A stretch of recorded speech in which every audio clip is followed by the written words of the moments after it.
तो देखिए पहला क्वेश्चन क्या बोलता है, अब आपको आवाज क्लियर हो रही है ना। चलिए तो पहला क्वेश्चन देखिए क्या बोला जा रहा है कि विराम गति से प्रारंभ करते हुए, जब भी कभी ये वर्ड मिल जाए आपको विराम, तो हमेशा मैंने आपको बताया है विराम का मतलब होता है कि प्रारंभिक वेलोसिटी क्या होगी, 0। गति से प्रारंभ करते हुए किसी कण का जो त्वरण है दिया गया वो 4/3 है, और पूछा जा रहा है कि बताइए कण द्वारा तीसरे सेकंड में तय की गई दूरी कितनी होनी चाहिए। देखिए भाई तीसरे सेकंड में तय की गई दूरी पूछी जा रही है, केवल तीसरे सेकंड में। तो मैं आपको पहले ही बता चुका हूं तीसरे या nवें सेकंड में तय की गई दूरी का फॉर्मूला होता है u + ½ a, और उसके साथ साथ होता है 2t - 1, है ना। tवें सेकंड में या nवें सेकंड में तय की गई दूरी का फॉर्मूला ये लिखा है। अब बताइए विराम से इन्होंने बोल दिया था तो प्रारंभिक वेलोसिटी सर 0, तो प्रारंभिक वेलोसिटी का कोई रोल नहीं, प्रारंभिक वेलोसिटी हो रही 0 सर 8/2। बताइए एक्सेलरेशन a का मान कितना दिया गया है, 4/3। लेकिन अब बहुत ध्यान से सुनना, इन्होंने कितने सेकंड में पूछी थी, तीसरे सेकंड में, और तीसरे सेकंड का मतलब ये t के स्थान पे 3 रखिए, और जब t के स्थान पे 3 रखा जाएगा तो 3 दूनी 6 -8, 3 दूनी 6 -8 सर 5 आ जाएगा। चेक कीजिए, तो 2 से ये कैंसिल कर दीजिए, तो 2 दूनी 4, 2 बार कैंसिल आउट हो जाएगा, और 5 दूनी 10/3, यानी तीसरे सेकंड में जो तय की गई दूरी हो जाएगी सर वो 10/3 मीटर हो जाएगी। अब 10/3 ढूंढ लीजिए कौन से ऑप्शन में, तो 10/3 केवल ऑप्शन नंबर ए है, इसका मतलब सही आंसर मेरा ऑप्शन नंबर ए हो जाएगा। बोलिए बात सबको क्लियर है ना। तो ये पहला क्वेश्चन समझ में आ रही है ना। आई होप आपको ये फॉर्मूला इतनी बार मैंने अप्लाई करके बताया है कि ये फॉर्मूला आपको याद हो गया होगा। ये फॉर्मूला tवें सेकंड में चली गई दूरी का होता है, और जो भी आपको कमेंट करना है वो ध्यान रखिएगा, जो भी आपको कमेंट करना है वो पहले का ए या पहले का बी या पहले का सी इसी तरह से करना है। चलिए क्वेश्चन नंबर सेकंड देखिए, और एक मैं और बात बता दूं आपको, क्वेश्चन की स्पीड थोड़ा बढ़ाएंगे, इसलिए आप बहुत जल्दी जल्दी क्वेश्चन को अटेम्प्ट करने की आदत डाल लीजिए। मोशन के 2 लेक्चर हो चुके हैं, बेसिक बातें आपको पता चल चुकी हैं, इसलिए क्वेश्चन को सॉल्व करने की स्पीड थोड़ी बढ़ाई जाएगी। क्लियर है। साथ साथ वीडियो को शेयर और लाइक दबा के कर दीजिए। क्वेश्चन लिखा हुआ है यदि किसी पिंड पर लगने वाला त्वरण नियत है, त्वरण नियत है मतलब कह सकते हैं कि जो एक्सेलरेशन है सर वो कांस्टेंट है। एक्सेलरेशन कैसा है, कांस्टेंट, ऐसा बोला जा रहा है। तो फिर बोला गया है तब वेग समान रूप से बढ़ेगा, वेग असमान रूप से बढ़ेगा, वेग समान रूप से घटेगा, और वेग असमान रूप से घटेगा। मुझे ये बताना है कि इनमें से क्या सही होगा। अब इधर आइए सर, एक्सेलरेशन को क्या मैं वेलोसिटी का आउटलन with respect to time, with respect to समय ऐसा लिख सकता हूं, और कांस्टेंट का मतलब हो गया c, तो एक्सेलरेशन को मैं dv/dt लिखा जा सकता है। तो क्या बताइए dv = c × dt लिखा जा सकता है। अच्छा, जब भी कभी मुझे दोनों तरफ इंटीग्रेशन का आना पड़ता है, समाकलन का आना पड़ता है, तो ध्यान रखना ये जो मैंने लिखा हुआ है dv, इसका समाकलन होता है v, समय मतलब कांस्टेंट का c, और dt का समाकलन हो जाएगा t। तो देख लीजिए जो समीकरण बना वो v = c × t बना। तो v में देखिए 8 पावर है, और t में भी देखिए 8 पावर है। तो जब भी कभी 8 और 8 पावर का कॉम्बिनेशन होता है तभी हमेशा ध्यान रखना बनने वाला जो ग्राफ होता है सर वो लीनियर होता है। लीनियर का मतलब होता है हिंदी में रेखीय होता है, और रेखीय में हमेशा एक बात ध्यान रखना, जो भी वृद्धि होती है या कमी होती है वो समान रूप से होती है। क्लियर है। तो इसका सही आंसर होगा कि वेग समान रूप से बढ़ेगा। क्यों बढ़ेगा, सब त्वरण है ना, और त्वरण हमेशा वेग बढ़ाता है। और यहां देखिए 8 पावर आई है, रेखीय आया है, इसलिए कह सकते हैं समान रूप से बढ़ेगा। Option number A is the right answer. Question का option number A is the right answer. आप इस बात को डायरेक्ट याद करो कि जब भी कभी एक्सेलरेशन कांस्टेंट होता है, त्वरण कांस्टेंट होता है, तो वेग समान रूप से बढ़ता है। क्लियर है। चलिए आगे बढ़ते, क्वेश्चन नंबर 3 का आंसर दीजिए। बताइए क्वेश्चन नंबर 3 आपके सामने है, फटाफट जल्दी से अटेम्प्ट कीजिए और जल्दी से अपना कमेंट छोड़िए। ठीक है, तो कमेंट देखिए। क्वेश्चन नंबर अगला तीसरा ये लिखा हुआ है न्यूटन का द्वितीय नियम। अब द्वितीय नियम मतलब सेकेंड लॉ, तो न्यूटन के सेकेंड लॉ की बात की जा रही है। निम्न में से किसका मापन करता है, निम्न में से किसका मापन करता है। तो एक बात बताइए, जब भी कभी बात सेकेंड लॉ की जाती है तो आपको पता है कि संवेग परिवर्तन की जो दर होती है, संवेग परिवर्तन की दर वो बल के बराबर होती है। संवेग परिवर्तन की दर बल के बराबर होती है। और या फिर कई बार क्या हम नोट करते हैं कि ये जो संवेग है ना, इस संवेग को mass into velocity, mass into velocity लिखा जा सकता है। मास हो जाएगा बाहर, मास हो जाएगा बाहर, अंदर बचेगा वेलोसिटी का आउटलन समय के सापेक्ष, और वेलोसिटी का आउटलन समय के सापेक्ष होता है त्वरण, इसलिए F बराबर m इंटू ए भी होता है फॉर्मूला न्यूटन के सेकेंड लॉ को, चाहे ये कहिए चाहे ये कहिए एक ही बात है। तो किसका मेजरमेंट करता है, किसका मापन करता है, बल का मापन करता है। तो सही आंसर हो जाएगा ऑप्शन नंबर बी, बल का मापन करता है, option number B. Option number C नहीं है, संवेग का मापन नहीं करता, संवेग परिवर्तन की दर बल के बराबर होती है, तो बताता तो बल है ना, तो सही आंसर होगा ऑप्शन नंबर बी, बल का मेजरमेंट करता है। क्वेश्चन नंबर तीसरे का ऑप्शन नंबर बी है, संवेग नहीं कहना है आपको, क्लियर कीजिए। चलिए आगे बढ़ते हैं, नेक्स्ट क्वेश्चन की ओर आते हैं। क्वेश्चन नंबर चौथा इंपॉर्टेंट भी है और इसमें आपको कॉन्सेप्ट भी बताए जाएंगे, पहले एक बार आप लोग अटेम्प्ट कीजिए इस क्वेश्चन को। क्वेश्चन नंबर चौथे का आंसर देखिए, क्वेश्चन लिखा है दो बल जिनके मान 8 न्यूटन और 6 न्यूटन है, तब इनका परिणामी, परिणामी समझते हैं ना, रिजल्टेंट नहीं हो सकता, नहीं हो सकता। इन्होंने बोला है कि इनका रिजल्टेंट नहीं हो सकता, ठीक है। अब बहुत ध्यान से सुनना, जब भी कभी मुझे दो बलों का रिजल्टेंट आर निकालना होता है, परिणामी निकालना होता है, तो उसका जो फॉर्मूला होता है वो ये होता है under root P square plus Q square, और आगे होता है 2p2 plus 2p2 cos theta. दो बलों का परिणामी निकालने के लिए फॉर्मूला होता है under root P square plus Q square plus 2p2 cos theta. अब बहुत ध्यान से कायदे के साथ सुनना, होता क्या है कि कई बार मुझे आर का मतलब परिणामी का अधिकतम मान निकालना होता है, और कई बार परिणामी का न्यूनतम मान निकालना होता है, मतलब मिनिमम मान निकालना होता है। तो भाई साहब अधिकतम मान तभी मिलेगा जब यहां cos थीटा 1 होगा, और cos थीटा 1 थीटा बराबर 0 पे होता है, पता है ना। cos थीटा 1 कब होता है, जब थीटा बराबर 0, तो अधिकतम मान उसी समय मिलेगा जब सर थीटा 0 डिग्री हो। तो बताइए अगर थीटा 0 रखोगे तो cos 0 1 और p plus Q square plus 2p2, ये एक्चुअली में p प्लस क्यू का होल स्क्वायर बन जाएगा, और अंडर रूट लगा है, इसी वजह से मैं कह सकता हूं कि अधिकतम मान सर p प्लस क्यू आएगा। किन्हीं भी दो बलों का अधिकतम मान ध्यान रखना p प्लस क्यू होता है। न्यूनतम मान कितना होगा सर, न्यूनतम मान तभी मिलेगा जब थीटा आपका 180 डिग्री होगा। अब याद करो cos 180 का मान कितना होता है, -1। cos 180 का मान -1 होता है, और -1 रखोगे तभी तो r सबसे कम मिलेगा। अब ये बात बताओ, अगर थीटा 180 रखा जाएगा तो cos 180 -1 माइनस 2p2, जिसकी वजह से अंदर फॉर्मूला बनेगा p माइनस क्यू का होल स्क्वायर, और अंडर रूट लगा है, इसलिए मैं कह सकता हूं कि मिनिमम मान होगा p माइनस क्यू। पहले बताइए ये बात सबको क्लियर है, किसी भी दो बलों का जो रिजल्टेंट का मैक्सिमम मान हो सकता है वो p प्लस क्यू, मिनिमम मान हो सकता है p माइनस क्यू। इसी वजह से मैं इस बात को देखिए क्या बोल रहा हूं, ये बोल रहा हूं कि किन्हीं भी दो बलों का जो रिजल्टेंट होगा उसका अधिकतम मान है p प्लस क्यू, और जो मिनिमम मान है वो कितना है p माइनस क्यू। तो दो जो भी रिजल्टेंट होगा वो p प्लस क्यू से कम होगा और p माइनस क्यू से ज्यादा होगा। इस बात को हमेशा याद रखिए कि दो बलों का रिजल्टेंट हमेशा उनके योगफल से कम होता है, लेकिन उनके अंतर से ज्यादा होता है। अच्छा, दो बल मेरे कौन कौन से थे इस बार? इस बार दो बल थे 8 और 6। तो 8 और 6 का जो भी रिजल्टेंट होगा सर वो 8 प्लस 6 मतलब 14 से कम होगा, और 8 माइनस 6, 8 माइनस 6 और 8 माइनस 6 मतलब 2 से ज्यादा होगा। तो रिजल्टेंट 2 से ज्यादा और 14 से कम होगा, बराबर भी हो सकता है, थीटा बराबर 0 180 पर।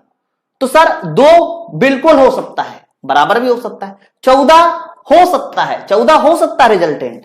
सर 10 हो सकता है, क्यों 10 हो सकता है? क्योंकि जो 10 आएगा वो 2 और 14 के बीच में होगा, लेकिन कभी भी इनका रिजल्टेंट 16 नहीं हो सकता, क्योंकि 14 से हमेशा कम रहेगा ना। इसलिए जो सही आंसर है इस क्वेश्चन का वो option number D is the right answer. आप लोग जल्दी से मुझे पहले कमेंट करके बताइए ये जो मैंने आपको बात समझाई ये आपको समझ में आई कि नहीं, जल्दी से एक बार थम्स अप कर दीजिए।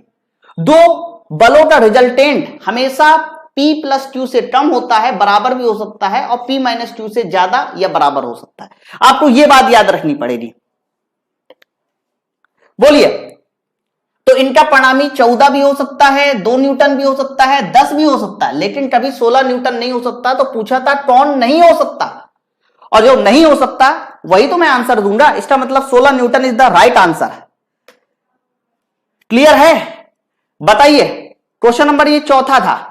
चौथा था, तो जल्दी से आप लोग 8 सवाल को लगाइए ताकि मैं देखूं कि ये सवाल, हाँ लगाइए जल्दी से इस सवाल को, देखते हैं ये कितने लोग इस सवाल को अटेम्प्ट कर पाते हैं। मैं डायरेक्ट क्वेश्चन से, क्वेश्चन नंबर 4 से 9वें क्वेश्चन में आ गया हूं, इसलिए 9वें क्वेश्चन में आ रहा हूं ताकि आप बहुत जल्दी से इस क्वेश्चन को फटाफट अटेम्प्ट कर ले, बहुत जल्दी से। भाई वीडियो को शेयर करते जाइए, भाई सब लोग वीडियो को शेयर करते जाइए, ज्यादा ज्यादा लोग वीडियो को शेयर कीजिए, ठीक है। चलिए लगाइए क्वेश्चन नंबर 9वें का, और एकदम सही आंसर आना चाहिए। जिन्होंने लाइक नहीं किया लाइक कर दीजिए, और फटाफट पहले वीडियो को सब लोग शेयर कर दीजिए, है ना, बहुत कम लोग जुड़े हैं, थोड़ा वीडियो को सब लोग शेयर कीजिए। तो देखिए क्वेश्चन क्या बोला जा रहा है। क्वेश्चन ये है, पहले एक बार आप अटेम्प्ट कीजिए। क्वेश्चन नंबर 9वें का आंसर देना है आपको। आंसर जो भी मुझे देंगे आप लोग, वो 9वें का ए, 9वें का बी, या 9वें का सी, या फिर 9वें का डी में ही देंगे आंसर, ये ध्यान रखिएगा, ठीक है। चलिए आंसर आना शुरू हो चुका है, पहला आंसर आ चुका है, 9वें का ए, 9वें का सी भी दिया है। चलिए और लोग सॉल्व कीजिए, ठीक, जल्दी से, ठीक। किसी का भी गलत नहीं होना चाहिए, मैं आपको फिर से बता दूं, किसी का भी ये क्वेश्चन गलत नहीं होना चाहिए। अगर आप बात को समझ पा रहे हैं तो किसी का भी गलत नहीं होना चाहिए, ये ध्यान रखिएगा। अब देखिए क्वेश्चन बोला क्या जा रहा है। क्वेश्चन बोला जा रहा है कि पिंड पर लगाए गए 2 बलों का अधिकतम और न्यूनतम मान 40 और न्यूटन है। पहले अधिकतम बोला जा रहा है, और मैंने अभी अभी बताया 2 बलों का अधिकतम मान P+Q होता है, तो P+Q 40 है, और न्यूनतम मान P-Q होता है, तो P-Q 20 न्यूटन है। चेक कीजिए। तो पूछा जा रहा है कि बताइए लगाए गए बलों का मान कितना होना चाहिए। तो इन दोनों इक्वेशन को सॉल्व करके क्या P और Q नहीं निकाला जा सकता? आपको पता होना चाहिए, जब भी कभी इस तरह की इक्वेशन मिलती है तो पहला जो मान निकाला ना होता है वो दोनों को जोड़ के आधा किया जाता है। 40 + 20/2, मतलब पहला मान आ जाएगा सब 30 न्यूटन, और दूसरा मान दोनों को घटा के आधा किया जाता है। 40 - 20, 20/2, 10 न्यूटन। तो सही आंसर हो जाएगा 30 और 10 न्यूटन, और 30 और 10 newton, option number C is the right answer. Option number C is the right answer. बोलिए, बात सबको क्लियर है? किसी को कोई दिक्कत हुई हो तो जल्दी से मुझे बता दीजिए। चलिए वापसी हम लोग फिर से उसी क्वेश्चन में आ जाते हैं जहां पर थे हम लोग। तो ये क्वेश्चन सॉल्व हो चुका था। इसके बाद क्वेश्चन नंबर 5वां ये रहा आपके सामने। देखिए क्वेश्चन नंबर 5वें को मैंने कल बहुत अच्छे से एक्सप्लेन किया था इस जैसा क्वेश्चन, लेकिन आज फिर से ऐसा ही क्वेश्चन दिया है ताकि आप चीजों को बहुत अच्छे से समझ सकें। बहुत ध्यान से देखिएगा क्वेश्चन क्या बोला जा रहा है। क्वेश्चन बोला जा रहा है कि M1, M2, M3 द्रव्यमान के 3 पिंड भारहीन डोरी से आपस में जुड़े हुए हैं। तो मैं अपनी तरफ से 3 पिंड बना देता हूं। इनमें से इनके जो द्रव्यमान लिखे हुए हैं वो M1 है, M2 है, और साथ साथ क्या है, M3 है। तो ये मेरे पास 3 पिंड हो गए, M1 द्रव्यमान का, ये M2 द्रव्यमान का, और ये मेरा हो गया M3 द्रव्यमान का। ध्यान देना। और फिर बोला जा रहा है कि यदि M3 को, M3 मतलब तीसरे वाले को बल T लगा के खींचा जाता है, तो आप ये जो M3 है लास्ट वाला है, इस M3 को बल T लगा के खींच लो। तो बल T लगा के इसको खींचा जाता है, ध्यान दीजिएगा। फिर लिखा हुआ है, तब बताइए M2 व M3 के बीच डोरी में तनाव कितना होगा। पहले डोरी तो सर लगा दो, पहले डोरी तो लगा दो। तो ये रही इनके बीच डोरी, ये रही इनके बीच डोरी। तो पूछा ये गया है कि M2 और M3 के बीच डोरी में तनाव कितना होगा। M2 और M3 के बीच डोरी में तनाव, M2 ये रहा और M3 देखिए लास्ट वाला रहा। तो यहां जो डोरी में तनाव आएगा, मतलब इस तनाव को मैं अपनी तरफ से T' कह दूं, तो आपको M2 और M3 के बीच जो तनाव आना चाहिए T', आपसे वो है। पूछा जा रहा है कि बताइए T' कितना होना चाहिए। बात को क्लियर समझ लीजिए कि 3 मेरे पास पिंड थे, M1, M2, M3 डोरी से बंधे हुए हैं, और M3 को T बल लगा के खींचा जाता है। तो बताइए M2 और M3 के बीच डोरी में तनाव कितना, T' कितना होना चाहिए। तो सबसे पहले तो मुझे एक काम निकालना होता है, मैंने कल भी यही बात कही थी। सबसे पहला जो काम आपको करना होता है वो ये करना होता है कि सर ये तीनों के तीनों पिंड बल की डायरेक्शन में खींचेंगे विद एन एक्सेलेरेशन A। तो सबसे पहले आप ये बताइए कि कितने त्वरण के साथ खींचेंगे, कितना एक्सेलेरेशन होगा। तो मैंने एक्सेलेरेशन को निकालने का डायरेक्ट फॉर्मूला बताया था। डायरेक्ट फॉर्मूला क्या था कि सर ऊपर रखिए नेट फोर्स जो खींच रहा हो। तो खींचने वाला नेट फोर्स तो बल T है ना, यही तो खींच रहा है। अगर वो ना लगा होता बल T, तो क्या ये खींच जाते? क्या नहीं खींचते सर, रखे रहते। इनकी हिम्मत ही नहीं थी खींचने की। तो बल T नेट फोर्स, और नेट नीचे रखा जाता है द्रव्यमान, नेट द्रव्यमान। तो नेट द्रव्यमान का मतलब हो गया M1 + M2 + M3। तो सर अगर मुझसे त्वरण पूछता तो मैं ये बताता, लेकिन इन्होंने त्वरण नहीं पूछा, M2 और M3 के बीच जोड़ी में तनाव T डैश है वो पूछा है, तो उसको कैसे निकाला जाए? तो उसको निकालने के लिए मेरे पास तरकीब है। तरकीब क्या है? मैं पूरी कैलकुलेशन इस M3 के लिए करने वाला हूं। M3 के लिए ध्यान देना, M3 के लिए कैलकुलेशन करने वाला हूं। M3 बताइए राइट की ओर जा रहा है, राइट की ओर, उस तरफ की ओर, तो इसका मतलब बल T ज्यादा होगा, T डैश कम होगा, है ना। तो T ज्यादा होगा, T डैश कम होगा, इसलिए नेट फोर्स हो जाएगा M3 के लिए, फॉर M3। तो M3 के लिए कह सकते हैं कि net force T minus T dash. क्यों सर? T ज्यादा है, T डैश कम है, बराबर, ये सर नेट फोर्स हो गया, मास इंटू एक्सेलेरेशन, द्रव्यमान इंटू त्वरण। तो बताइए M3 का द्रव्यमान M3 है और त्वरण रहा A, लेकिन मुझे तो T डैश चाहिए ना, तो T डैश बराबर लिखा जा सकता है T माइनस, अब देखिए T डैश इधर आएगा, M3A। अब सवाल ये है कि मुझे T डैश चाहिए, तो T उसी तरह से रहने दीजिए, M3, और A का मान देखिए निकाल चुके हैं, तो A का मान है T बटे M1 plus M2 plus M3। लेकिन इस पूरी इक्वेशन को सॉल्व करके मुझे T डैश चाहिए। कहोगे कि सर जब T डैश निकाला जाएगा तो ये जब इधर आएगा तो M3 तो कैंसिल कर देगा, लेकिन M1 प्लस M2 तो ऊपर बचेगा ही बचेगा। सर नीचे क्या बचेगा? नीचे M1 भी बचेगा, M2 भी बचेगा, M3 भी बचेगा, लेकिन साथ साथ T भी तो रहेगा। तो डोरी में जो टेंशन T डैश निकाला मैंने वो M1 प्लस M2 बटे M1 plus M2 plus M3 into T आया, चेक कर सकते हैं। तो ये देख लीजिए इसका सही आंसर कौन सा है। तो M1 प्लस M2 ऊपर होना चाहिए, और M1 प्लस M2 ऊपर का केवल एक ही ऑप्शन है, ऑप्शन नंबर सी। तो इस क्वेश्चन का सही आंसर है ऑप्शन नंबर सी। बात समझ पा रहे हैं ना? देखिए मैं आपको बता दूं, रेलवे में पुली के सवाल और इस तरह से डोरियों में टेंशन के सवाल जरूर आते हैं। अगर मुझसे T डैश पूछा जाता, यानी M2 और M3 के बीच टेंशन पूछा तो भी मैंने निकाल दिया, M1 M2 के बीच टेंशन पूछा जाता तब भी मैं निकाल देता। और मुझे निकालते समय जो लगाना है वो हर बार लगाना है आपको न्यूटन का सेकेंड लॉ। जब भी कभी आप न्यूटन का सेकेंड लॉ लगाओगे तो बहुत आराम से सारे के सारे क्वेश्चन सॉल्व हो जाएंगे। स्क्रीनशॉट ले लीजिए फटाफट इस क्वेश्चन का, बहुत इंपॉर्टेंट क्वेश्चन। आगे बढ़ते हैं, नेक्स्ट क्वेश्चन की ओर आते हैं। क्वेश्चन नंबर 6वां देखिए, क्वेश्चन नंबर 6वां देखिए क्या बोला जा रहा है, ध्यान दीजिएगा। आज के लेक्चर में मैं मोस्टली फोर्स की एनालिसिस लेके आया हूं, बल की एनालिसिस लेके आया हूं कि बल के सवाल कैसे पूछे जाते हैं, ठीक है। तो थोड़ा भाई सब लोग शेयर वेयर करते जाइए यार, बहुत कम लोग है ना। तो क्वेश्चन देखिए क्या बोला जा रहा है, किसी पिंड पर दो बराबर बल है, और वो बराबर बल कौन से? P है। कोण थीटा पर कार्य करते हैं, तो बताइए उनका परिणामी कितना होगा। तो याद कीजिए अभी मैंने बताया था कि परिणामी R को निकालने का जो फॉर्मूला होता है सर वो होता है P square plus Q square plus आगे होता है 2PQ और उसके बाद होता है सर cos थीटा। लेकिन इन्होंने साफ साफ कहा है कि बल बराबर हैं। बल बराबर का मतलब यह है कि P और Q आपस में बराबर है, और जब P और Q आपस में बराबर है तो आप किसी एक को, जैसे कि P स्क्वायर तो ठीक है, लेकिन इस Q स्क्वायर को भी P स्क्वायर लिखा जा सकता है, और Q की जगह P लिखोगे तो ये हो जाएगा 2P स्क्वायर और आगे हो जाएगा सर cos थीटा। चेक करते जाना भाई, मुझे भी थोड़ी बहुत आती है त्रिकोणमिति। तो देखिए भाई R बराबर P square plus P square 2P square, लेकिन यहां भी तो 2P स्क्वायर है, तो मैं कह सकता हूं कि 2P स्क्वायर मैंने कॉमन ले लिया। बताइए अंदर क्या बचेगा सर? इससे जब 2P स्क्वायर कॉमन लोगे भाई, इसको 2P स्क्वायर कर दिया तुमने, तो यहां 2P स्क्वायर कॉमन हो गया, तो 1 plus cos theta, 1 plus cos theta. अब याद करिए ये जो cos थीटा है, इस cos थीटा का यदि मैं ऐसा फॉर्मूला खोलूं ताकि 1 कैंसिल आउट हो जाए, तो मैं कहूंगा 2 cos स्क्वायर थीटा बटे 2 माइनस 1। तो जैसे ही मैं खोलूंगा ये फॉर्मूला -1 का, तो +1 -1 कैंसिल आउट हो जाएगा, साथ साथ 2 और 2 मिलके 4 हो जाएगा। तो 4 का जब अंडर रूट लूंगा तो 2 आएगा, P स्क्वायर का अंडर रूट लूंगा P आएगा, और cos स्क्वायर थीटा बाई 2 का अंडर रूट लूंगा तो cos थीटा बाई 2 आएगा, लेकिन 1 से 1 कैंसिल आउट हो चुका होगा, तो ये मेरे पास रिजल्ट आ जाएगा।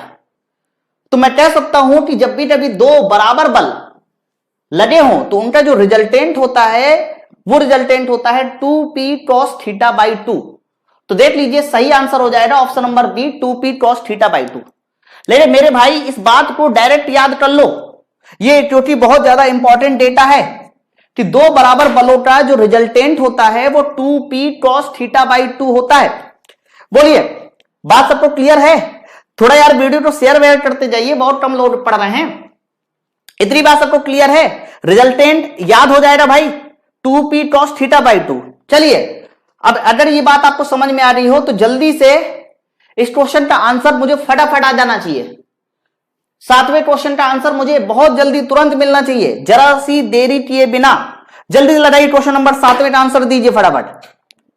देखिए क्या कहता है क्वेश्चन नंबर 7वां, दो बराबर बलों का परिणामी भी, देखिए दो बराबर बलों का परिणामी भी, दो बराबर बलों का परिणामी भी बल के बराबर है।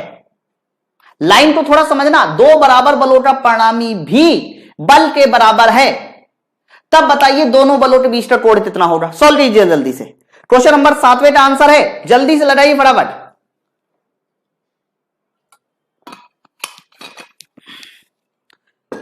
हाँ भाई मजा आ रहा है? जल्दी से बताइए मजा आ रहा है? समझ में आ रही है सारी चीजें?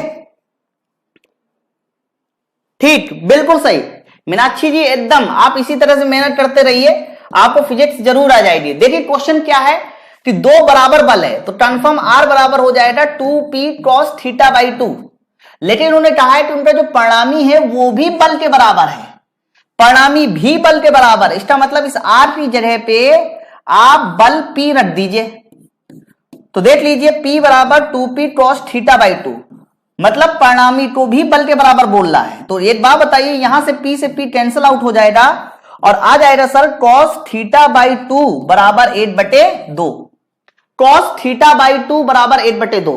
अब याद है किसी को 8/2 किस पर होता है? सर 8/2 cos में होता है, cos 60 डिग्री का मान होता है। तो अगर मैं cos को cos से कैंसिल करूं तो θ/2 बराबर हो जाएगा 60 डिग्री, और थीटा बराबर लिखूं तो कह सकता हूं कि आंसर हो जाएगा सर 120 डिग्री। तो दो बराबर बलों के परिणामी के बीच बनने वाला एंगल सर 120 डिग्री का होगा। मुझे लगता है बहुत सारे लोगों के एकदम सही आंसर थे, एकदम सही आंसर थे, वेरी गुड। लेकिन भाई साहब ये चीजें इतनी आसान हो पाई वाला सवाल कि मुझे रिजल्ट वो याद था, इसलिए मैं बार बार बोल रहा हूं कि जो रिजल्ट आया है ना, दो बराबर बलों का परिणामी 2p cos θ/2, लिख लो, याद कर लो। चलिए आगे बढ़ते हैं नेक्स्ट क्वेश्चन की ओर। अगला क्वेश्चन लगाइए जल्दी से। क्वेश्चन नंबर आपका 8वां है। क्वेश्चन नंबर 8वां देखते हैं ना ध्यान से, क्या बोला जा रहा है। किसी पिंड द्वारा 5वें सेकंड में चली दूरी 20 मीटर है, 5वें सेकंड में चली दूरी 20 मीटर है, ठीक है। 7वें सेकंड में चली दूरी 30 मीटर है। देखिए क्वेश्चन बोला जा रहा है कि सर जो 5वां सेकंड होता है उस 5वें सेकंड में जो चली गई दूरी है सर वो 20 मीटर है, और फिर उसके बाद जब 7वां सेकंड आता है तो 7वें सेकंड में जो चली गई दूरी है सर, 7वें सेकंड में चली गई दूरी सर 30 मीटर है। तो बताइए जल्दी से 10वें सेकंड में चली गई दूरी कितनी होनी चाहिए? 10वें सेकंड में जो चली गई दूरी होनी चाहिए वो ये दूरी कितनी होनी चाहिए? मतलब इस खाली जगह को तुम्हें भरना है, इस खाली जगह को भरना है। 5वें सेकंड में 20 मीटर की दूरी तय करता है, 7वें सेकंड में 30 की, तो बताइए 10वें सेकंड में कितनी दूरी तय करेगा? तो क्वेश्चन नंबर 8वें का फटाफट आंसर दीजिए जल्दी से, ठीक है। बहुत आसान तरह के क्वेश्चन है, कोई बहुत ज्यादा टफ क्वेश्चन नहीं है। मोशन में भाई साहब इसी तरह के क्वेश्चन भी आते हैं। लगाइए जल्दी फटाफट। 5वें सेकंड में 20 मीटर तय कर रहा है, 7वें में 30, तो 10वें में कितनी तय करेगा? बहुत आराम से हम लोग क्वेश्चन को सॉल्व कर देंगे हैं। चलिए अब देखिए इसका सोल्यूशन।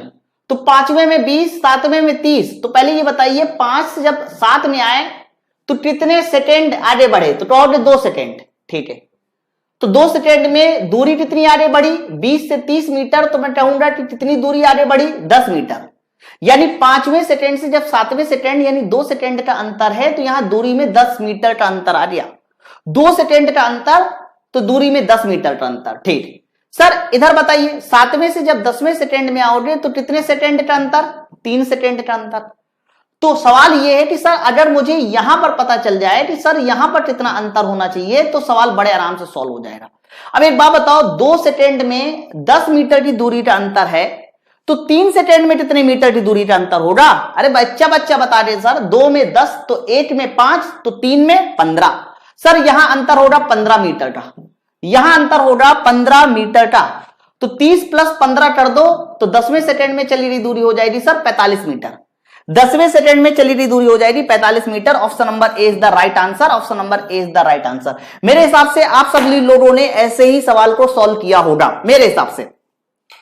बताइए जल्दी फटाफट, आप सब लोगों ने ऐसे ही लगाया? इस तरह के सवाल बिल्कुल सेम वे से लगाने, कोई इक्वेशन नहीं लगानी, कुछ भी नहीं लगाना, बस अपना माइंड जो आप लोग अर्थमेटिक में पढ़ते हो ना, 2 इष्टे बराबर है तो 3 इष्टे बराबर हो रहा, वही सारी चीजें लगाएंगे और बहुत आराम से सवाल सॉल्व कर देंगे।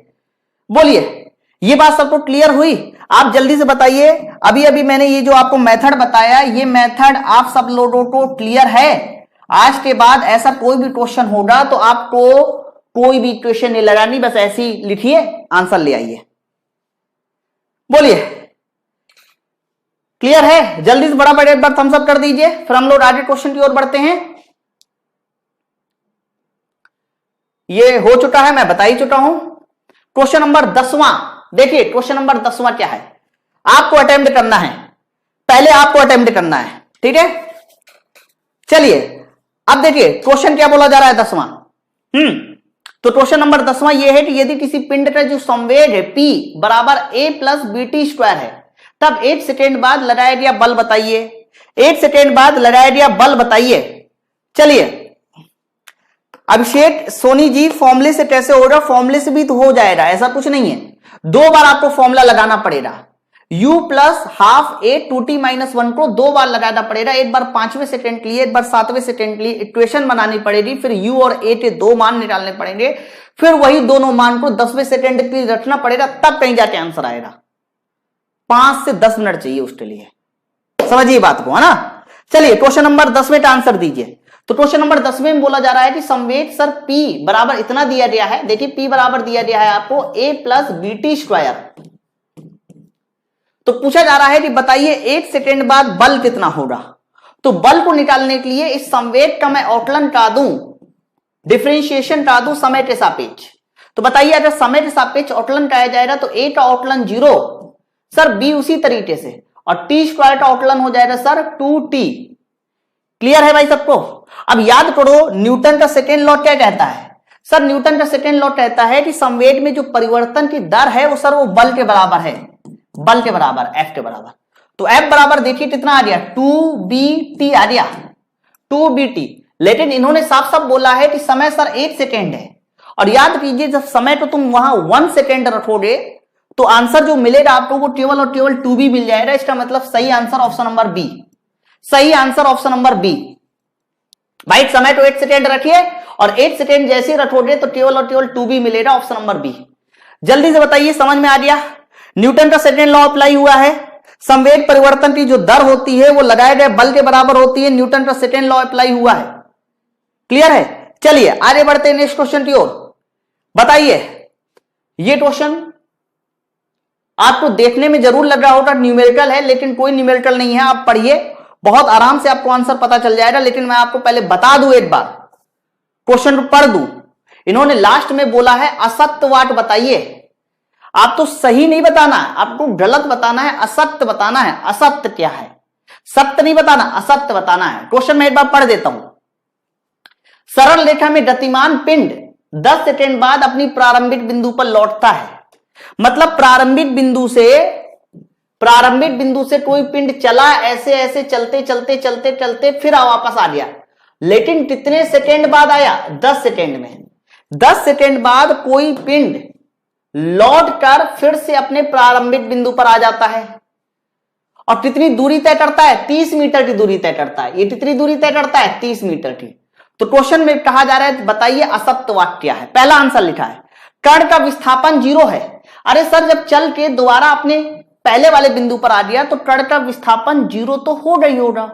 सर विस्थापन 0 इसका मतलब ये ट्रू है। सर ये तो ट्रू है, लेकिन मुझे ट्रू नहीं बताना, ध्यान रखना, मुझे ट्रू नहीं बताना, मुझे फॉल्स बताना है। सर का विस्थापन कण का 0 होगा, एकदम सही है। दूसरा क्या लिखा हुआ? एवरेज स्पीड कण की औसत चाल 3 मीटर पर सेकेंड है। भाई साहब औसत चाल निकालते कैसे हो? चली गई कुल दूरी और बटे लगे कुल समय। तो बताइए औसत चाल 30/10 मतलब 3 मीटर पर सेकेंड आई। सर औसत चाल भी 3 मीटर पर सेकेंड आ रही, सर ये भी ट्रू हो गया। अगला क्या लिखा सी, कण का विस्थापन 30 मीटर। अरे सर क्या बात कर रहा हो, जब विस्थापन पहले 0 कह दिया तो कण का विस्थापन 30 मीटर कह रहे हो, ये तो सर गलत है ना। सर ये फॉल्स है, सर ये फॉल्स, मुझे मिल गया, मुझे फॉल्स ही बताना था, असत्य ही बताना था, इसी वजह से इसका सही आंसर हो जाएगा option number C is the right answer, असत्य। बोली भाई, मुझे पता है बहुत सारे लोगों को मेरे बताने से पहले आंसर आ चुका है, लेकिन यही मैं चाहता भी हूं, लेकिन मेरा फर्ज ये होता है कि मैं कमजोर से कमजोर स्टूडेंट को भी समझ में आना चाहिए, इसलिए मैं इतना डिटेल में बताता हूं। बस नजरें आपकी दो जगह पे दौड़नी चाहिए कि सर एक बार विस्थापन रो 0 बोला जा रहा है, एक बार विस्थापन रो 30 मीटर बोला जा रहा है, इन्हीं दोनों में से कोई एक गलत होगा। अब ये सोचिए, तुरंत अपने पहले बिंदु पर आ गया, इसका मतलब विस्थापन 0 वाला सही है, लेकिन विस्थापन 30 मीटर गलत है। बस मुझे इतना ही देखना था इस सवाल में, इसके अलावा कुछ भी नहीं देखना था, मैं आंसर लगा देता। क्लियर है? बोलिए, सबको बात समझ में आ रही ना? थोड़ा भाई सबको लाइट वाइट करते जाइए यार, शेयर वेयर करते जाइए। चलिए क्वेश्चन नंबर 12 का आंसर दीजिए। निम्न में से क्या त्वरण नहीं है? निम्न में से क्या त्वरण नहीं है? चलिए बताइए जल्दी से, निम्न में से क्या त्वरण नहीं है? बहुत ध्यान से सुनना, इन्होंने ये नहीं पूछा कि क्या त्वरण है, क्या त्वरण नहीं है। अब देखिए मान क्या लिखा सर, dv बटे dt, dv बटे dt मतलब वेलोसिटी का अवकलन समय के सापेक्ष, यही तो त्वरण होता है, इसी तो एक्सेलरेशन रहते हैं। सर दूसरा मान लिखा है विस्थापन का 2 बार अवकलन समय के सापेक्ष, सर इसको भी त्वरण कहते हैं। विस्थापन का यदि 2 बार, भैया विस्थापन का 1 बार अवकलन कराते हो तो वेलोसिटी मिलती है, वेलोसिटी का फिर से अवकलन कराते हो तो त्वरण मिलता है। तो विस्थापन का 2 बार अवकलन कराइए तब भी तुम्हें त्वरण मिलेगा, वेलोसिटी का 1 बार अवकलन कराइए तब भी तुम्हें त्वरण मिलेगा। सर ये दोनों त्वरण है। सर ये F बटे M क्या है? अरे भैया फोर्स बटे मास, सर ये भी त्वरण है। लेकिन ये जो dP बटे dt है ना सर, ये त्वरण नहीं है। अभी अभी मैंने कई बार आपको बताया है कि संवेग में परिवर्तन की जो दर होती है, संवेग में परिवर्तन की जो दर होती है सर, अर्थात dP बटे dt होता है सर, वो बल होता है, F होता है।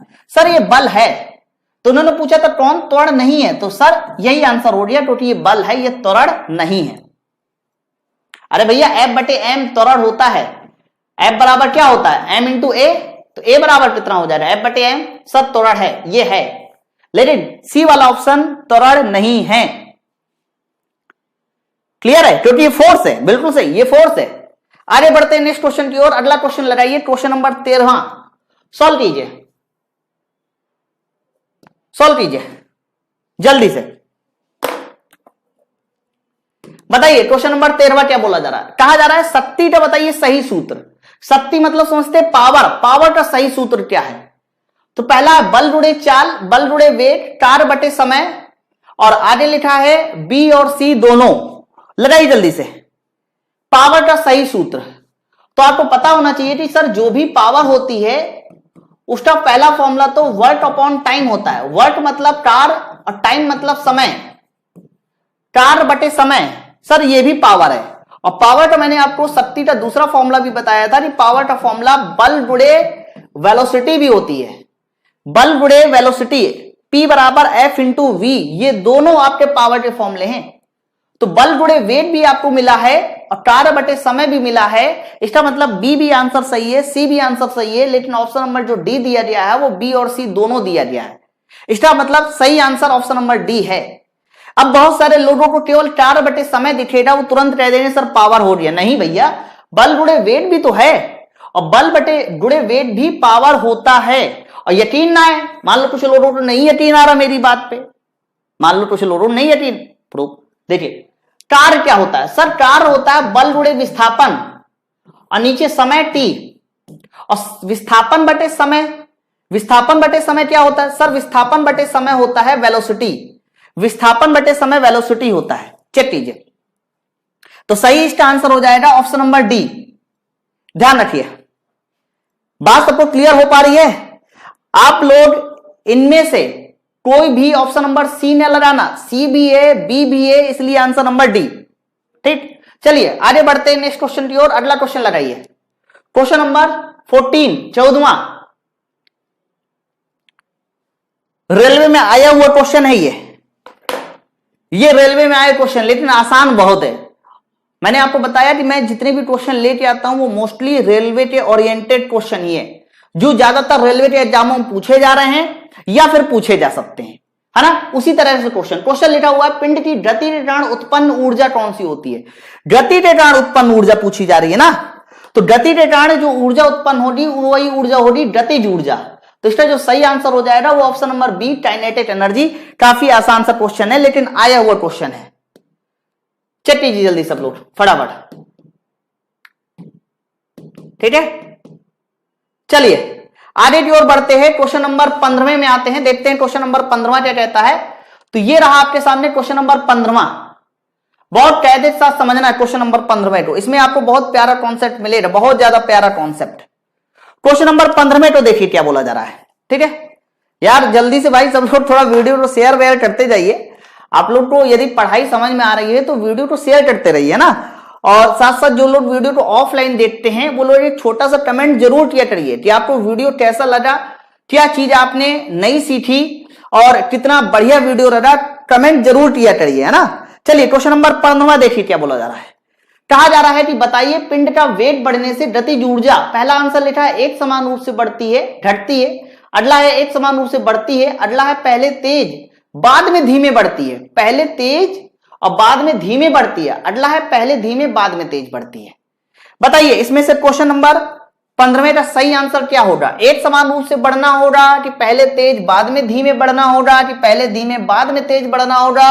और भाई साहब ऐसे क्वेश्चन एग्जामों में आ चुके हैं, पिछली बार ये देखा गया क्वेश्चन और पिछली बार देखा गया है, और ये क्वेश्चन देखिएगा कितने फॉर्मूलों से और भी बनाए जा सकते हैं, ठीक है। चलिए बताए भाई सबको। अब एक बात बताइए, गतिज ऊर्जा जो होती है काइनेटिक एनर्जी वो v² के समानुपाती होती है, ये बात सबको पता है भाई। हाफ mv², तो मैं कह सकता हूं कि गतिज ऊर्जा v² के समानुपाती है। सर v² के समानुपाती है तो मुझे आप एक बात बताओ, सर यहां पर पावर 8 है लेकिन यहां पर पावर 2 है, पावर दोनों में 8 नहीं है। अच्छा एक समान रूप से घटना तो गलत हो जाएगा, क्योंकि वेलोसिटी बढ़ाओगे, अगर वेलोसिटी आप बढ़ाओगे तो सर काइनेटिक एनर्जी तो बढ़ेगी, तो एक समान रूप से घटना सर गलत है। अच्छा सर एक बात देखिए कि E में 1 पावर है, V में 2 पावर है, तो बताइए जरा क्या एक समान रूप से बढ़ेगी। नहीं सर, एक समान रूप से उसी समय होता जब यहां भी पावर 1 होती, समझिए बात को। तो सर एक समान रूप से बढ़ना भी गलत है, एक समान रूप से बढ़ना भी गलत है। तो सर कैसे पता करें, कैसे पता करें। अब देखिए पता करने का तरीका क्या है, बहुत ध्यान से सुनना, बहुत कायदे के साथ सुनना, बहुत कायदे के साथ, बहुत कायदे के साथ। एक मैं छोटा सा एक्सपेरिमेंट आपको करके दिखाता हूं। मान लीजिए y बराबर लिखा है x², थोड़ा सा ध्यान देना। x बराबर पहले मैं रखूंगा 1, x बराबर फिर रखूंगा 2, x बराबर रखूंगा 3, x बराबर रखूंगा 4, x बराबर रखूंगा 5 और y के मान निकालूंगा। तो x बराबर 1 हो तो y 1, x बराबर 2 हो तो 2 का स्क्वायर y 4, x बराबर 3 हो तो y 3 का स्क्वायर 9, और x बराबर 4 हो तो y 16, और x बराबर 5 हो तो y 25। चेक कीजिए, इतनी बात मुझे लगता है कि सबके समझ में आ रही होगी। तो पहले देखिए जो y का मान है वो पहले बढ़ा केवल 3, फिर बढ़ा सर 5, सर फिर बढ़ा 7 और फिर बढ़ा 9। देख लीजिए, तो पहले 3 बढ़ा, फिर 5 बढ़ा, फिर 7 बढ़ा, फिर 9 बढ़ा। तो ये बताइए जो वृद्धि हो रही है 3, 5, 7, 9, क्या कहोगे, पहले धीमे हो रही है कि बाद में तेज हो रही है। मतलब पहले धीमे हो रही है कि पहले तेज हो रही है, कि बाद में धीमे हो रही है कि बाद में तेज हो रही है। तो आप कहोगे कि सर वृद्धि 3, 5, 7, 9 है, मतलब पहले वृद्धि धीमे है और बाद में वृद्धि तेज है। तो बिल्कुल सेम वही कंडीशन तो यहां भी है। देखिए y की जगह e और x की जगह v, तो सही आंसर हो जाएगा कि वृद्धि जो भी होगी सर पहले धीमे बाद में तेज, यानी option number D is the right answer. Option number D is the right answer. मजा आया? जल्दी से एक बार थम्स अप कर दीजिए। मजा आया कि नहीं आया इस क्वेश्चन को समझने में? क्योंकि इस जैसा मैं अभी आपको एक क्वेश्चन और देता हूं, जल्दी से बताइए मजा आया? चलिए, तो आप लोगों को एक बात हमेशा ध्यान रखना है। वो क्या बात है, बहुत ध्यान से सुनना। ये बात मैं साइड में कहीं लिख देता हूं, इधर देखिएगा। जब भी कभी y directly proportional to x की पावर एन बने, एक्स की पावर क्या बने, एन, या फिर मैं इस बात को ऐसे लिख देता हूं, y directly proportional to x बने, y directly proportional to x square बने, और तीसरा है y directly proportional to under root x बने। ये तीन चीजें हैं। अब इन तीन चीजों को लिख लीजिएगा अपनी कॉपी में, यहां जगह नहीं है इसलिए मैं लिखूंगा नहीं। जब भी कभी ये पहला वाला रिलेशनशिप आएगा, पहला वाला y directly proportional to x, तो कहोगे एक समान रूप से बढ़ेगा, इसमें वृद्धि कैसी होगी, एक समान रूप से। जब भी कभी एक्स स्क्वायर बनेगा तो एक्स स्क्वायर को तो मैंने प्रूफ करके ही दिखाया, तो वृद्धि पहले धीमे और बाद में तेज। सर इसमें कैसी हो रही, पहले धीमे बाद में तेज, लिख लीजिएगा। और जब भी कभी अंडर रूट एक्स बने तो ध्यान रखना जो वृद्धि होगी सर इसमें वृद्धि सर पहले तेज हो जाएगी, इसमें पहले तेज बाद में धीमे। तो ये तीन फॉर्मूले आपसे पूछे जाते हैं। क्लियर है, जल्दी से बताइए क्लियर है। तो एक्स स्क्वायर का फंक्शन जब भी कभी मिलेगा पहले धीमे बाद में तेज, इसलिए इसका सही आंसर पहले धीमे बाद में तेज। जल्दी से बताइए, बात सबको क्लियर है? क्लियर है तो बताइए फटाफट। मैं आपसे एक बात पूछता हूं, चलिए कमेंट करके बताइए कायदे के साथ। संवेग P बराबर होता है m इंटू वी, पहला नंबर। दूसरा नंबर होता है गतिज ऊर्जा K बराबर P स्क्वायर बटे 2m, ये आपने फॉर्मूले पढ़े होंगे। तीसरा नंबर आवर्तकाल समय T बराबर होता है 2 पाई अंडर रूट L बटे G। ये तीन फॉर्मूले आपने पढ़े होंगे। यही सब छोटे मोटे फॉर्मूले पूछे जाते हैं तुम लोग के एग्जामों में यार, कोई बहुत बड़ा भारी भरकम फॉर्मूला नहीं पूछा जाएगा, यही छोटे मोटे फॉर्मूले पूछे जाएंगे। पढ़ा है ना? अच्छा, मेरा पहला क्वेश्चन ऊपर लिखा है, बताइए अगर आपने वेलोसिटी को बढ़ाया तो संवेग बढ़ेगा, तो आपको कमेंट करके बताना है इस पहले नंबर पे कैसे बढ़ेगा। समान रूप से बढ़ेगा कि पहले धीमे बाद में तेज बढ़ेगा, कि पहले तेज बाद में धीमे बढ़ेगा। उसी तरीके से सर यहां संवेग बढ़ाओगे, संवेग P बढ़ाओगे तो सर गतिज ऊर्जा बढ़ेगी। तो आपको कमेंट करके बताना है कि पहले तेज बढ़ेगी बाद में धीमे बढ़ेगी, कि पहले धीमे बाद में तेज बढ़ेगी। सर यहां आइए, यहां सर लंबाई L को बढ़ाओगे तो आवर्तकाल T बढ़ेगा। आपको कमेंट करके बताना है कि पहले T धीमे बढ़ेगा बाद में तेज बढ़ेगा, कि पहले तेज बाद में धीमे बढ़ेगा, कि समान रूप से बढ़ेगा। जल्दी से कमेंट कीजिए। पहले का बताइए, पहले कैसे बढ़ेगा? सब लोग पहले का बताइए, पहले कैसे बढ़ेगा? समान रूप से बढ़ेगा कि पहले धीमे बाद में तेज बढ़ेगा? जल्दी से बताइए। एक समान रूप का मतलब इंग्लिश बोलते यूनिफॉर्मली, क्या बोला जाता है? यूनिफॉर्मली। पहले का बताइए दीपक जी, आगे मत भागिए, केवल पहले का बताइए। तो पहले में आप कह सकते हो कि सर पावर को देखिए, पावर सर एक की है, तो कह सकते हैं कि जो भी सर वृद्धि होगी वो एक समान रूप से होगी। कैसी होगी? एक समान रूप से। पहले का आंसर भाई सबको क्लियर है? चलिए इसके बाद दूसरे को कमेंट करके बताइए, दूसरे में कैसी वृद्धि हो रही? जल्दी से कमेंट कीजिए। दूसरे में यार इतने कम लोग देख रहे हैं, थोड़ा वीडियो को शेयर वेयर करते जाइए। तो दूसरे में देखिए स्क्वायर लगा है, और स्क्वायर का मैंने कॉन्सेप्ट पहली बार भी बताया था कि सर पहले धीमे और बताइए बाद में कैसी होगी? तेज। पहले धीमे बाद में तेज, अभी मैंने क्लियर किया स्क्वायर में। क्लियर है? और बात रही तीसरे की, सर तीसरे में अंडर रूट है। अंडर रूट का मतलब पावर 8/2, मतलब 8 से कम। तो इसका सर उल्टा हो जाएगा, इसका उल्टा सर इसमें हो जाएगा सर पहले तेज और बाद में धीमे। आई होप आपको ये कॉन्सेप्ट क्लियर हो गया होगा। यही तीन बातें आपसे पूछी जाती है, हर तरह से घुमा फिरा के यही तीन बातें पूछी जाएंगी, उसके अलावा कोई और बात नहीं। नोट कीजिए, जल्दी से स्क्रीनशॉट लीजिए। चलिए आगे बढ़ते हैं क्वेश्चन नंबर 16 में। देखिए क्वेश्चन नंबर 16 क्या बोलता है हमारे पास। ये रहा आपके सामने question number 16। Question number 16 solve कीजिए जल्दी से। क्या कहता है क्वेश्चन नंबर 16? क्या कहता है? लड़ाई जल्दी से। हाँ बिल्कुल, बहुत सारे लोगों को एकदम क्लियर हो गया है, लेकिन मेरा काम है आपको एकदम सटीक नॉलेज देना। आप भले ही मेरे साथ 1 घंटा बिताते हो, 1 घंटे में मैं केवल 15-20 क्वेश्चन बस सॉल्व कराता हूं, लेकिन बिलीव मानिए 20 क्वेश्चन को सॉल्व करने के बाद जो आपको कॉन्सेप्ट मिलता है, जो आपको अंदर से आनंद की अनुभूति होती है, आप उसको लेकर कहीं भी घुस जाइए, कैसे भी क्वेश्चन सॉल्व कर देंगे। क्वेश्चन नंबर 16 देखिए, यदि किसी पिंड को अधिकतम दूरी तक फेंकना हो तब बताइए प्रक्षेप कोण कितना होता है। Option number 20 the right answer 45 degree. Option number 20 the right answer 45 degree. Clear है? क्लियर है? चलिए अब मेरा सवाल सुनिए, बहुत ध्यान से सुनना, बहुत ध्यान से। अरे यार ये सवाल तो छोटा बच्चा भी बता देता है। अब जो सवाल एग्जामों में पूछे जाते हैं उस पे आइए, इधर आइए। सर अगर मैं अपने पिंड को एक बार 52 डिग्री के एंगल पे फेंकूं और एक बार फेंकूं 51 डिग्री के एंगल पे, तब बताइए रेंज किस पर ज्यादा होगी, मेरा ये सवाल है।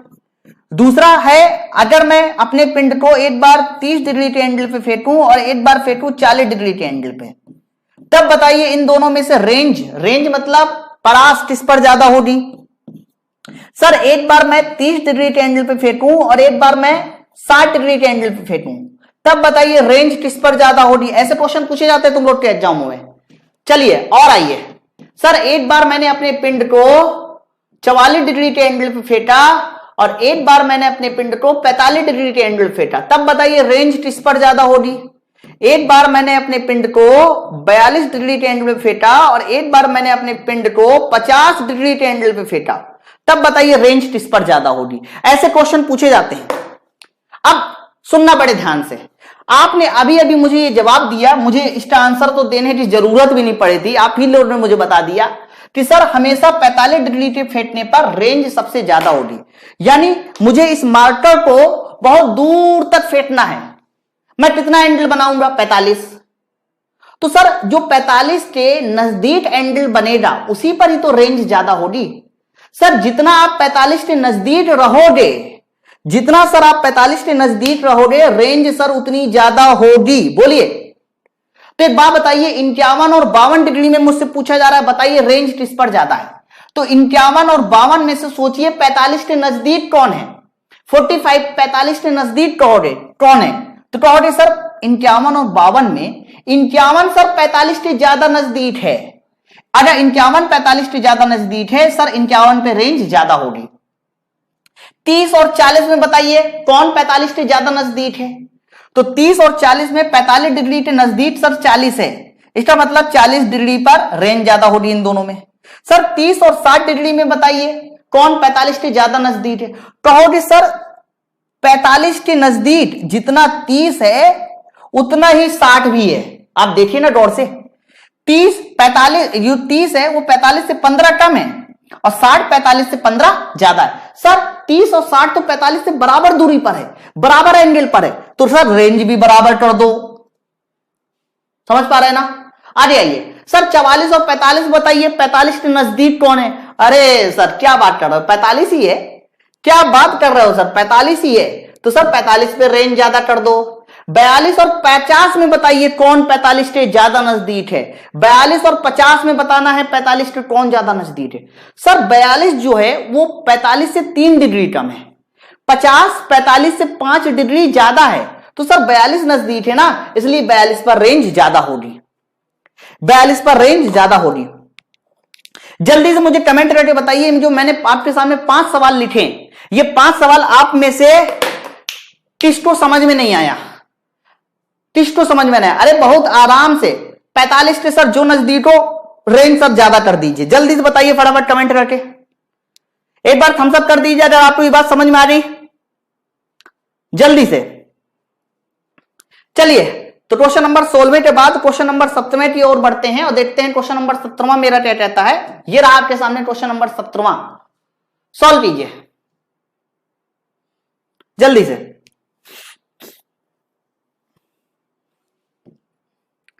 आज के बाद 45 43 44 60 55 कुछ भी पूछा जाए, कोई भी फॉर्मूला लगाने की जरूरत नहीं है, बस देखो 45 के कौन ज्यादा नजदीक है। जो जितना 45 के नजदीक होगा आपका आंसर उतना ही सही होगा।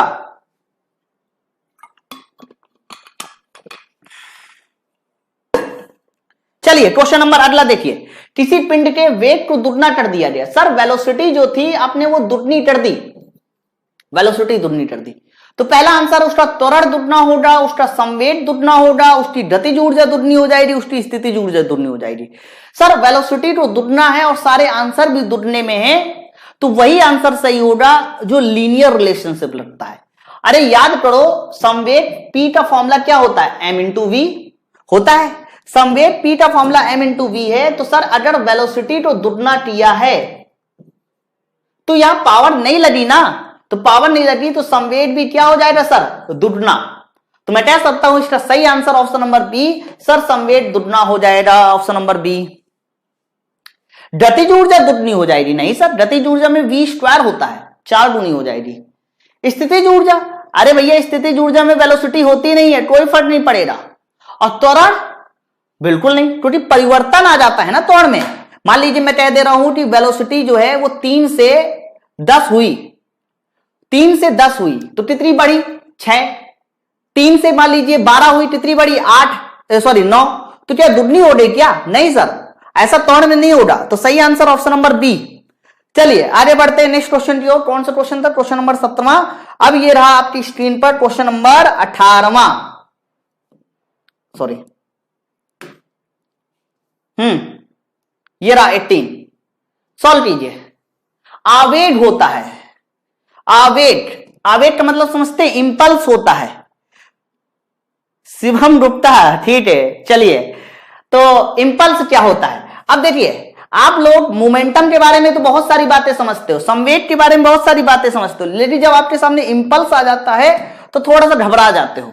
तो इंपल्स के बारे में मैं एक कॉन्सेप्ट जरूर लेके आऊंगा, फिर मैं आपको समझाऊंगा। फिलहाल अभी बस इतना समझ लीजिए कि जो संवेग में परिवर्तन होता है, संवेग में परिवर्तन, केवल संवेग में परिवर्तन, बस उसी को ही इंपल्स कहते हैं, उसी को ही इंपल्स कहते हैं, इंपल्स कहते हैं। संवेग परिवर्तन की दर नहीं कह रहा हूं, केवल संवेग में परिवर्तन को ही इंपल्स कहते हैं।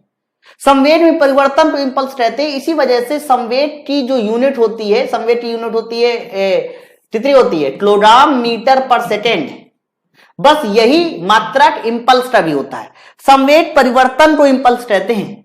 तो संवेग परिवर्तन की दर के बराबर होती नहीं, बल परिवर्तन की दर नहीं, संवेग परिवर्तन के बराबर होता है। सर ये सही है, संवेग परिवर्तन के बराबर होता है।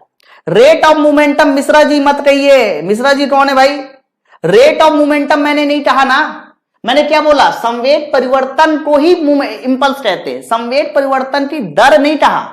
भाई साहब संवेग परिवर्तन की जो दर होती है वो तो बल के बराबर होती है ना, तो संवेग परिवर्तन की दर नहीं, संवेग परिवर्तन ही बस इंपल्स के बराबर है, संवेग परिवर्तन ही बस इंपल्स के बराबर है। समझ पा रहे हैं ना, समझ पा रहे हैं। चलिए आगे बात देखिए, अगला क्वेश्चन आ जाइए, क्वेश्चन नंबर 19वां। ध्यान रखना इस बात को, अभी आगे चल के इस तरह के कोई क्वेश्चन देंगे तो आपको और अच्छे से क्लियर हो जाएगा। क्वेश्चन नंबर 19वां देखिए क्या बोला जा रहा है। एक वस्तु का जड़त्व होता है, जड़त्व, जड़त्व का मतलब होता है, देखिए किसी भी वस्तु का जड़त्व, हिंदी में बोलते, इंग्लिश बोलते इसको इनर्सिया। तो किसी भी बॉडी का जो इनर्सिया होता है, जड़त्व होता है, वो उसके द्रव्यमान को कहते हैं। द्रव्यमान ही जड़त्व है। तो इसका जो सही आंसर हो जाएगा, उसका वेग, उसका द्रव्यमान, उसका आयतन, उसका संवेग, नहीं सर, उसका द्रव्यमान, द्रव्यमान को ही जड़त्व कहते हैं। Option number B. बोलिए क्लियर है भाई सबको, नहीं लगा इधर। आगे आइए नेक्स्ट क्वेश्चन की ओर। अगला क्वेश्चन देखिए, अगला क्वेश्चन मेरा रहता है लास्ट क्वेश्चन, क्वेश्चन नंबर 20। ये रहा क्वेश्चन नंबर 20। अटेम्प्ट भाई आपको करना है। ये क्वेश्चन आरआरबी में आया हुआ क्वेश्चन है, लेकिन बहुत ही आसान सा क्वेश्चन है, बहुत ज्यादा आसान सा क्वेश्चन है। सॉल्व कीजिए फटाफट। क्वेश्चन नंबर 20 देखिए क्या बोला जा रहा है। चलिए भाई सब लोग वीडियो को यार शेयर कर दीजिए, अगर मजा आ रही है तो एक बार थम्स अप बोल दीजिए। मैं 20 क्वेश्चन लेके आता हूं, लेकिन वो 20 क्वेश्चन हर एक की देखिए 100 क्वेश्चन 50-60 क्वेश्चन के बराबर तो श्योर होते होंगे, है ना। तो आप लोग वीडियो को शेयर करते रहिए, शेयर रुकिए मई, और साथ साथ वीडियो को लाइक भी कर दीजिए। अब क्वेश्चन देखिए क्या लिखा हुआ 20वां। 1 किलोवाट आवर किसके बराबर होता है। सर 1 किलोवाट आवर किसके बराबर होता है, तो भाई साहब लिखा है 1 किलोवाट आवर। तो मैं आपको पहले ही बता चुका हूं कि सर ये जो किलोवाट है, इस किलोवाट को मैं किलो जूल प्रति सेकेंड लिख सकता हूं, इस किलोवाट को मैं किलो जूल प्रति सेकेंड लिख सकता हूं और आवर को लिखा जा सकता है 3600 सेकेंड। 1 घंटे में भाई साहब 3600 सेकेंड होते, कक्षा 8 का बच्चा भी बता देगा। तो जल्दी से बताइए 1 किलोवाट आवर में कैंसिल हो गया तो कह सकते हैं सर 3600 किलो जूल आ गया। सर ये तो सही है, लेकिन क्या दूसरा वाला भी सही है? दूसरा वाला लिखा है 3.6 मेगा जूल। एक बात बताइए, इस मेगा जूल को मैं 3.6 गुणे 10 की पावर 6 जूल भी लिख सकता हूं, जूल भी लिख सकता हूं। लेकिन 10 की पावर 6 में से 10 की पावर 3 को निकालकर 10 की पावर 6 में से 10 की पावर 3 को निकालकर क्या जूल को किलो जूल नहीं बना सकता? अरे देखिए ना, मेगा का मतलब 10 की पावर 6 लगाना, किलो का मतलब 10 की पावर 3 लगाना, 3 + 3 10 की पावर 6। सर ये भी सही है, इसका मतलब कौन सा आंसर सही हो जाएगा? Option number C. भाई पहला आंसर लिखा है ओनली 1, ओनली 2, बोथ, बोथ मतलब दोनों। सर दोनों सही है, option number C is the right answer. दोनों नहीं सर, ऐसा नहीं है।